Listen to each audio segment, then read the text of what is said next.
Hello नमस्कार दोस्तों, आप सभी का मिशन फौजी के इस यूट्यूब चैनल पे आप सभी दोस्तों का एक बार फिर से स्वागत है। जैसा कि दोस्तों आपको पता है कि मैं लेके आ चुका हूँ सामान्य ज्ञान के टॉप 30 क्वेश्चन जो डिफेंस एग्जाम के लिए अति महत्वपूर्ण है।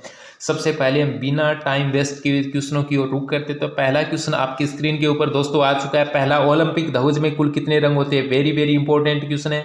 ओलंपिक ध्वज में कुल कितने रंग होते हैं? अब कितने रंगों से संबंधित क्वेश्चन पूछा गया, 4, 5, 6 और 7 और ऑप्शन में याद रखना। ओलंपिक ध्वज में रंगों की संख्या पूछी गई, कितने रंग होती है? 6 रंग होती है। कितनी होती है? 6 रंग।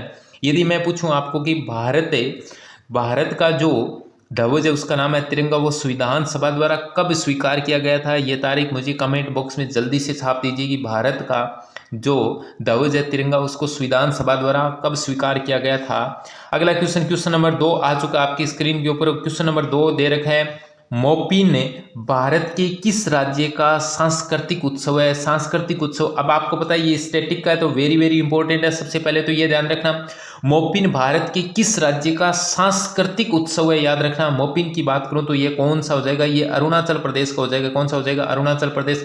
यदि हम और बात करें अरुणाचल प्रदेश की तो एक अरुणाचल प्रदेश में याद रखना लोसर। कौन सा है? लोसर उत्सव पूछे तो भी कौन सा है? ध्यान में रखना, लोसर कहाँ का है? अरुणाचल प्रदेश का। एक पक्के पाके हॉर्नबिल फेस्टिवल भी कहाँ का है? अरुणाचल प्रदेश। यदि सीधा हॉर्नबिल पूछा जा सकता है तो याद रखना वो नागालैंड का। ध्यान में रखना। आंध्र प्रदेश की बात करूं तो अंधा आदमी अपने आप को क्या समझता है? फील समझता है। इन फ्लेमिंगो उत्सव और कल्याण उत्सव, ये दोनों आंध्र प्रदेश के। बिहार का आपको पता है, बिहार की क्या है? छठ पूजा। याद रखना। और असम की मैं बात करूं, असम के अंदर आपको पता है बिहू उत्सव सबसे ज्यादा प्रसिद्ध है। तो मोपिन उत्सव का संबंध पूछा जा सकता है अरुणाचल प्रदेश। याद रखना, मोपिन उत्सव अरुणाचल प्रदेश। यदि मोनपा से संबंधित क्वेश्चन, मोनपा जनजाति कहाँ पे पाई जाती है? वो भी अरुणाचल प्रदेश में पाई जाती है। तो एक जल्दी से कमेंट बॉक्स में छाप दीजिए, मोनपा जनजाति द्वारा कौन सा नृत्य किया जाता है? मोनपा जनजाति द्वारा कौन सा नृत्य किया जाता है? अगला क्वेश्चन नंबर 3 दे रखा आपकी स्क्रीन के ऊपर। Question number 3 very very important है। क्वेश्चन नंबर 3, दूसरी बौद्ध संगीति का आयोजन किस स्थान पर किया गया था? दूसरी बौद्ध संगीति से, बौद्ध धर्म से संबंधित आपको पता है, सबसे पहले तो आपको याद होना चाहिए बौद्ध संगीतियां कितनी हुई थी? 4 बौद्ध संगीतियां हुई थी। अब 4 बौद्ध संगीतियों से संबंधित आपको क्वेश्चन एग्जाम के अंदर पूछा जा सकता है। सबसे पहले ऑप्शन दे रखा है राजगृह, वैशाली, पाटलिपुत्र, कुंडलवन और 3 बौद्ध संगीतियां। आपको 3 बौद्ध संगीतियां दे रखी है जिसमें राजगृह, वैशाली और पाटलिपुत्र, एक चौथी है कुंडलवन। याद रखना। अब इसके अंदर पूछा गया दूसरी बौद्ध संगीति का आयोजन किस स्थान पर किया गया? तो सबसे पहले मैं आपको एक ट्रिक बताता हूँ। ट्रिक क्या है? ट्रिक आपको याद रखनी है। ट्रिक है रावे पाक। क्या याद रखना है? रावे पाक। रावे पाक का मतलब हो गया, रावे पाक का मतलब हो गया राज से राजगृह। पहली बौद्ध संगीति कहाँ पे आयोजन हुई थी? राजगृह के अंदर। वे यानी वैशाली। दूसरी बौद्ध संगीति पूछा जाए कहाँ पे? वैशाली के अंदर। तीसरी पाटलिपुत्र के अंदर हुई थी। तीसरी कहाँ पे हुई थी? पाटलिपुत्र के अंदर। और चौथी कहाँ पे हुई थी? कश्मीर के कुंडलवन में। कहाँ पे हुई थी? कश्मीर के कुंडलवन में हुई थी। याद रखना। तो दूसरी बौद्ध संगीति कहाँ पे हुई थी? वैशाली के अंदर हुई थी। कहाँ पर हुई थी? वैशाली के अंदर हुई थी। याद रखना। दूसरी से संबंधित पूछा जा सकता है, तीसरी से संबंधित क्वेश्चन पूछा जा सकता है। अगला क्वेश्चन आपकी स्क्रीन के ऊपर आ चुका है। क्वेश्चन नंबर 4 दे रखा है कि गांधी जी किस गुजराती व्यापारी का मुकदमा लड़ने के लिए दक्षिणी अफ्रीका गए थे? आपको पता है, सबसे पहले हम गांधी जी की बात करते हैं तो गांधी जी दक्षिणी अफ्रीका 1893 में गए थे।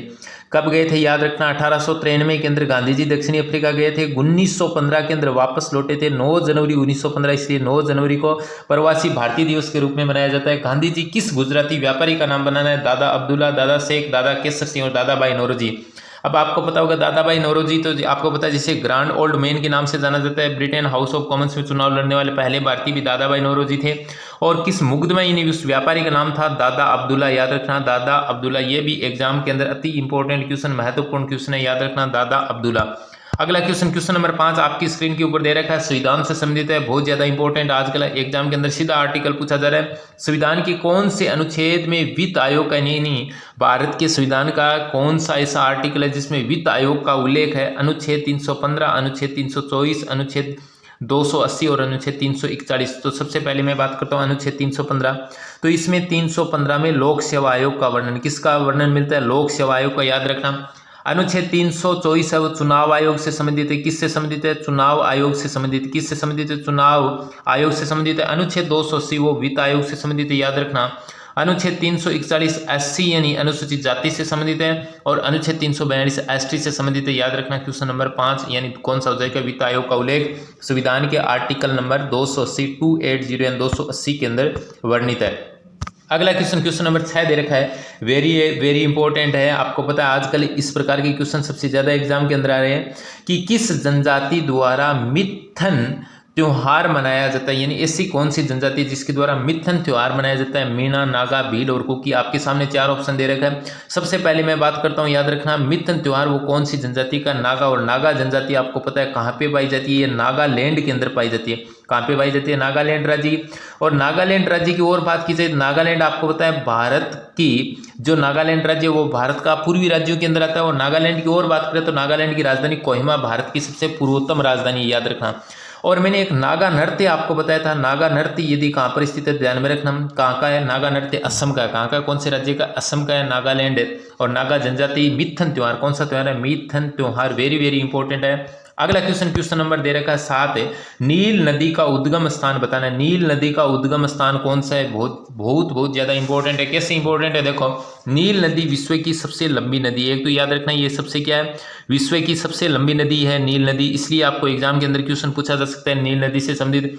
अब सबसे पहले विक्टोरिया झील, मानसरोवर, एंडीज पर्वतमाला और ब्लैक फॉरेस्ट, आपके सामने 4 ऑप्शन है। यदि मैं बात करूं नील नदी का उद्गम होता है वो विक्टोरिया झील से होता है। कहां से होता है, विक्टोरिया झील से होता है। सबसे पहले ये व्हाइट और ब्लू नील के रूप में निकलती है और वहां पर मिल जाती है, वहां पर स्थित है सूडान की राजधानी खार्तूम। वहां पर क्या हो जाती है, ब्लू और व्हाइट दोनों नदियां मिल जाती है। मानसरोवर झील की बात करूं तो मैंने आपको बताया था सिंधु नदी का उद्गम होता है, सतलज नदी का उद्गम होता है मानसरोवर झील से। एंडीज पर्वतमाला से, अब आपको पता होना चाहिए एंडीज पर्वतमाला से अमेजन नदी का उद्गम होता है। मैंने ये भी बताया था कि विश्व की सबसे लंबी नदी नील नदी है, विश्व की सबसे चौड़ी नदी कौन सी है, वो अमेजन नदी है। ब्लैक फॉरेस्ट पर्वत से कौन सी नदी का उद्गम होता है, आप मुझे कमेंट बॉक्स में जल्दी से छाप दीजिए। अगला क्वेश्चन, क्वेश्चन है क्वेश्चन नंबर 8 दे रखा है आपकी स्क्रीन के ऊपर, कैबिनेट मिशन के सदस्यों की संख्या कितनी थी। भाई सबसे पहले तो आपको पता होना चाहिए कैबिनेट मिशन क्या था। कैबिनेट मिशन है, आपको पता है कि क्लीमेट एटली की सरकार द्वारा, जिस समय ब्रिटेन के अंदर प्रधानमंत्री था क्लीमेट एटली, लेबर पार्टी, उसके द्वारा एक मिशन भेजा गया था, उसका नाम था कैबिनेट मिशन। ये मिशन कब था, 1946 का था। कब का था, 1946 का। अब इस मिशन ने क्या किया, भारत में किसका निर्माण किया था, भारत में संविधान सभा का निर्माण किया था। किसका निर्माण किया था, संविधान सभा का निर्माण किया था, याद रखना। यदि पूछा जाए भारत के संविधान का निर्माण कौन सी सभा के तहत हुआ, तो संविधान सभा द्वारा। यदि पूछा जाए भारत के संविधान का निर्माण किस मिशन के तहत हुआ है, वो कौन सा हो जाएगा, कैबिनेट मिशन। अब सबसे पहले बात करते हैं कैबिनेट मिशन में कितने सदस्य थे। याद रखना कैबिनेट मिशन में कितने सदस्य थे, 3 सदस्य थे। 3 सदस्यों कैसे याद रखें, तो ट्रिक है PAS, तीनों के तीनों क्या थे, पास थे। भारत को पैंथ्रिक, लॉरेंस, एवी अलेक्जेंडर स्टेफ्रेड क्रिप्स, याद रखना पैंथ्रिक, लॉरेंस, एवी अलेक्जेंडर स्टेफ्रेड क्रिप्स। कैबिनेट मिशन में सदस्यों की संख्या पूछी जा सकती है, कितनी थी, 3 थी। कितनी थी, 3। क्वेश्चन नंबर 9 आपकी स्क्रीन के ऊपर दे रखा है, भारतीय जीवन बीमा निगम की स्थापना कब हुई थी। भारतीय जीवन बीमा निगम की स्थापना 1982, 1956, 1965, 1962। तो भारतीय जीवन बीमा निगम की स्थापना 1956 के अंदर हुई थी, ध्यान में रखना। LIC यानी लाइफ इंश्योरेंस कॉर्पोरेशन, जिंदगी के साथ और जिंदगी के बाद भी। 1965 के अंदर मैं बात करूं तो याद रखना BSF की स्थापना हुई थी। किसकी स्थापना हुई थी, 1965 के अंदर BSF, बॉर्डर सिक्योरिटी फोर्स की स्थापना हुई थी। 1962 की मैं बात करूं तो किसकी स्थापना हुई थी, ITBP की स्थापना हुई थी। ITBP यानी इंडियन तिब्बत बॉर्डर पुलिस की स्थापना हुई थी, याद रखना। 1982 की मैं बात करूं तो कौन सी, नाबार्ड की स्थापना हुई थी, 12 जुलाई 1982, याद रखना। नाबार्ड की स्थापना हुई थी 1982। 1956 भारतीय जीवन बीमा निगम की स्थापना। 1965 BSF की स्थापना, भारत पाकिस्तान युद्ध भी हुआ था। और 1962 भारत चाइना युद्ध हो रहे हैं, ITBP की स्थापना। क्वेश्चन नंबर 9 का ऑप्शन नंबर क्या हो जाएगा, B ऑप्शन राइट हो जाएगा। अगला क्वेश्चन, क्वेश्चन नंबर दे रखा है 10 नंबर क्वेश्चन, लोकटक झील कौन से राज्य में स्थित है। सबसे पहले आपको पता होना चाहिए, वेरी वेरी इंपॉर्टेंट है, लोकटक झील से संबंधित क्वेश्चन पूछा गया। लोकटक आजकल एग्जाम में झील से संबंधित है, लोकटक झील कौन से राज्य में स्थित है। सबसे पहले मैं आपको बता दूं कि पूर्वी भारत की सबसे बड़ी मीठे पानी की झील कौन सी है, लोकटक झील है। पूर्वी भारत की सबसे बड़ी मीठे पानी की कौन सी झील है, लोकटक झील। लोकटक झील कौन से राज्य के अंदर स्थित है, मणिपुर के अंदर स्थित है, याद रखना। इस झील पर एकमात्र एक नेशनल पार्क स्थित है, उसका नाम है केबुल लामजाओ नेशनल पार्क। उसका नाम है केबुल लामजाओ नेशनल पार्क, और विश्व का इकलौता फ्लोटिंग नेशनल पार्क है केबुल लामजाओ।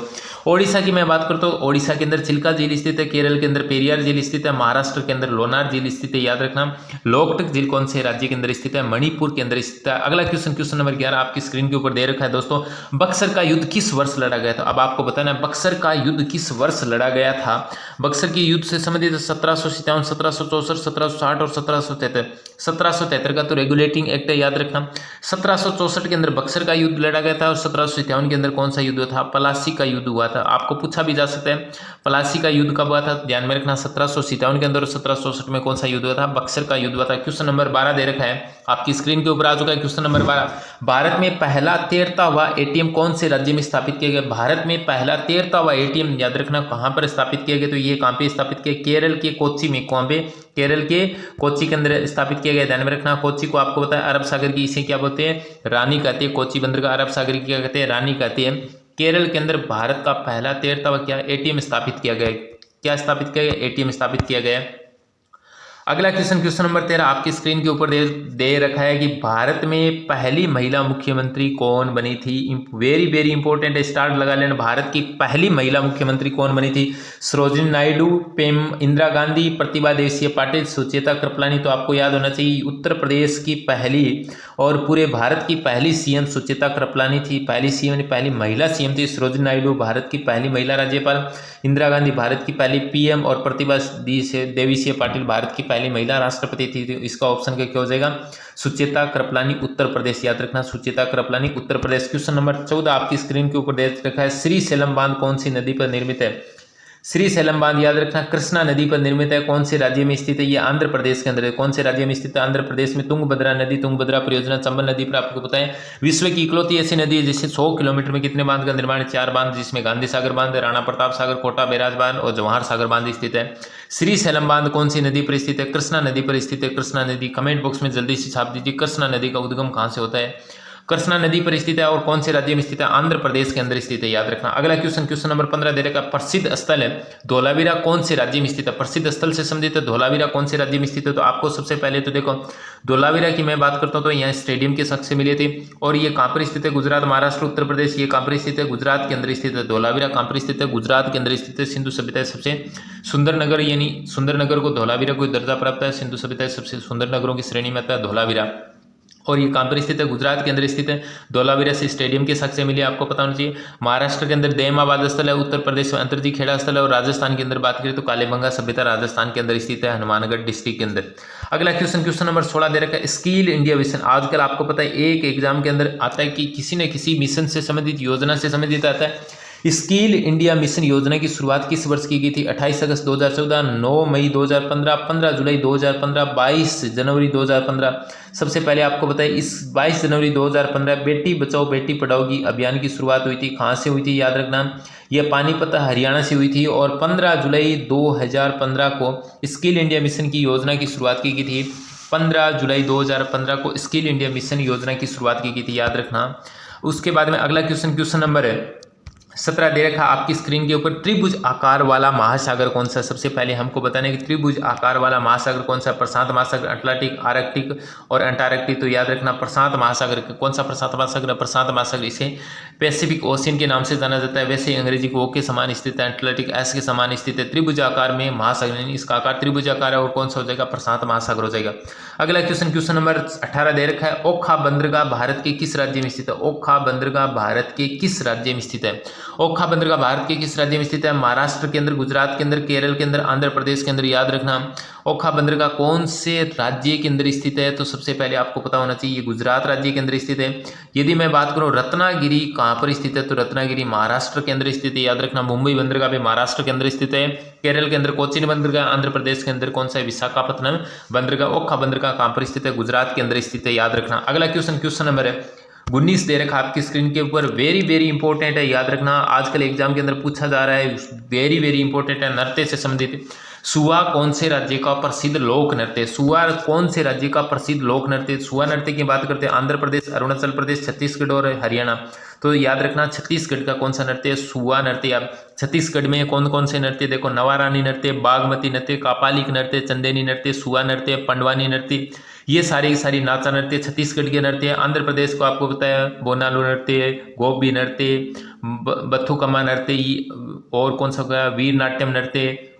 ये सारे के सारे डांडरिया नृत्य आंध्र प्रदेश के, अरुणाचल प्रदेश के मोपिन है, पिकोक है, लोइन एंड पिकोक है, अरुणाचल प्रदेश के, हरियाणा ये फाग है, लूर है, ध्यान में रखना। ये सारे के सारे हरियाणा के। और सुआ पूछा जा सकता है कहाँ का है? हरियाणा। सुआ कहाँ का? छत्तीसगढ़ का। और फाग कहाँ का है? हरियाणा का। अब सुआ से संबंधित एक और क्वेश्चन मैं आपको बता दूं कि सुआ एक बार एग्जाम के अंदर आया था कि ऐसा कौन सा नृत्य जिसमें महिलाएं तोते की तरह डांस करती है, ध्यान में रखना, तोते की तरह डांस करती है, तो वो कौन सा है? सुआ नृत्य, याद रखना, कहाँ का? छत्तीसगढ़ का सुआ नृत्य। अगला क्वेश्चन, क्वेश्चन नंबर 20 दे रखा है, नादिर शाह ने भारत पर आक्रमण किस वर्ष किया था? अब सबसे पहले 1766, 1756, 1739, 1774।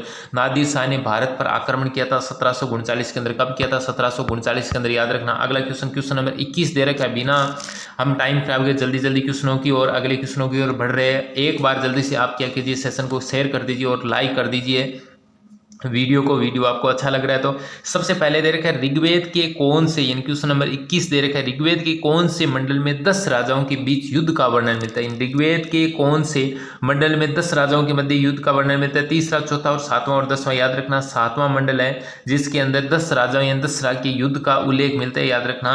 और तीसरा मंडल की मैं बात करूं, तीसरा मंडल ये गायत्री को समर्पित है, सूर्य की पत्नी सावित्री को। चौथा मंडल सोम को समर्पित है। 10वां मंडल पुरुष सूक्त के विराट पुरुष से, ध्यान में रखना। एक नदी सूक्त है जिसमें पुरुष सूक्त के विराट पुरुष से 4 वर्ण व्यवस्था की उत्पत्ति मानी गई। 10 राजाओं के बीच में ये युद्ध कौन सी नदी के तट पर लड़ा गया था? या पुरुषपुणी और रावी नदी के तट पर लड़ा गया था, याद रखना।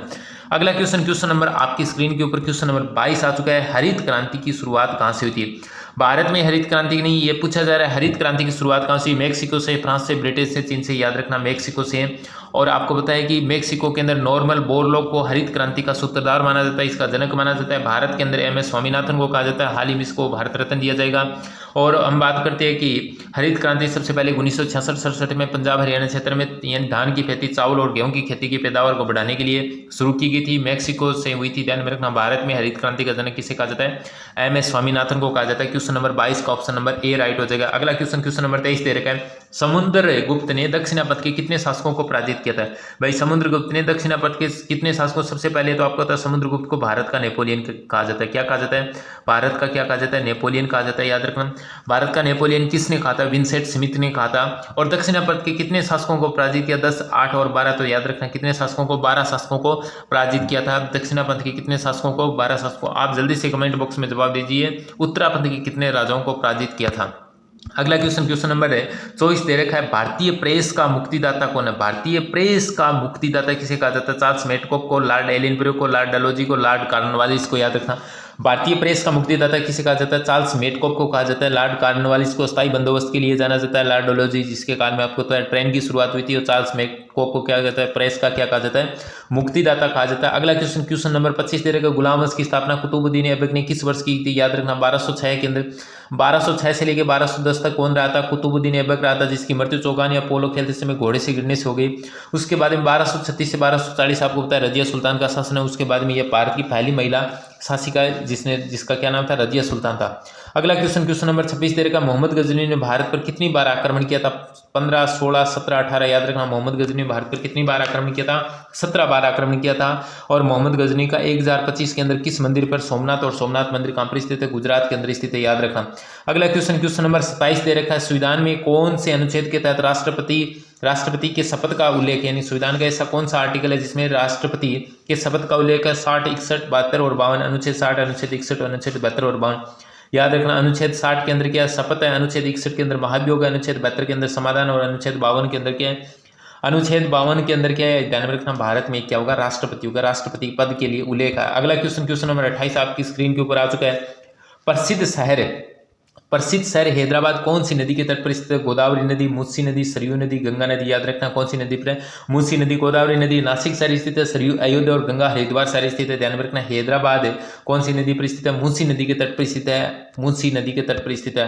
अगला क्वेश्चन, क्वेश्चन नंबर 29 दे रखा, भारतीय रेलवे के वर्तमान में कितने जोन है? 15, 16, 17, 18, याद रखना कितने जोन है? 18। 18 कौन सा है? विशाखापट्टनम। भारतीय रेलवे के वर्तमान में कितने जोन है? 18 जोन है, ध्यान में रखना।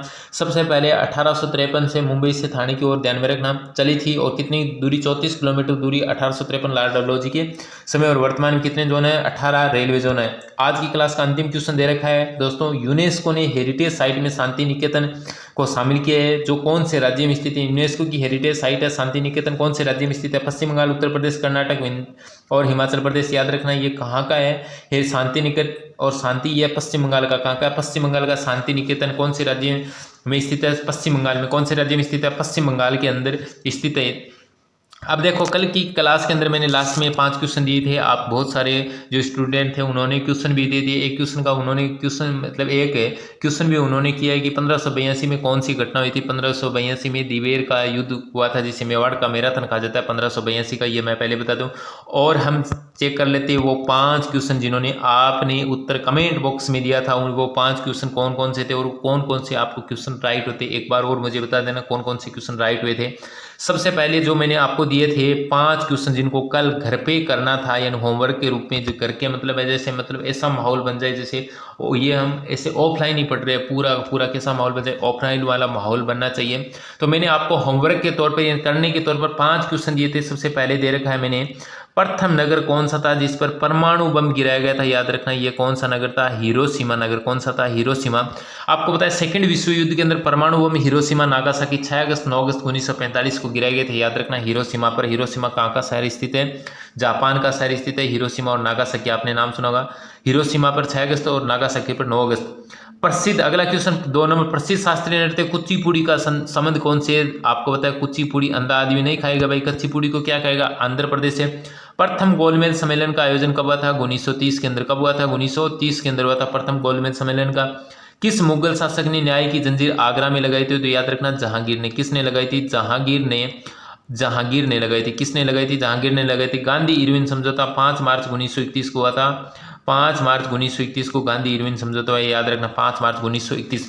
तो उसी श्रृंखला के अंदर मैं आपको प्रैक्टिस के रूप में 5 क्वेश्चन दे रहा हूँ और उनके जवाब आपको क्या देने हैं, कमेंट बॉक्स में छाप देना। और मैं प्रत्येक का कमेंट चेक करूँगा किस किसने राइट दिया और कितनी जल्दी आपने क्वेश्चन के उत्तर दिए। सबसे पहले दे रखा है प्रैक्टिस के रूप में, प्रसिद्ध हिकात नृत्य से संबंधित क्वेश्चन पूछा कि प्रसिद्ध हिकात नृत्य का संबंध कौन से क्षेत्र से, प्रसिद्ध हिकात नृत्य का संबंध कौन से क्षेत्र से, आपको यह बताना है। क्वेश्चन नंबर 2 दे रखा है, हॉर्नबिल फेस्टिवल कौन से राज्य में मनाया जाता है।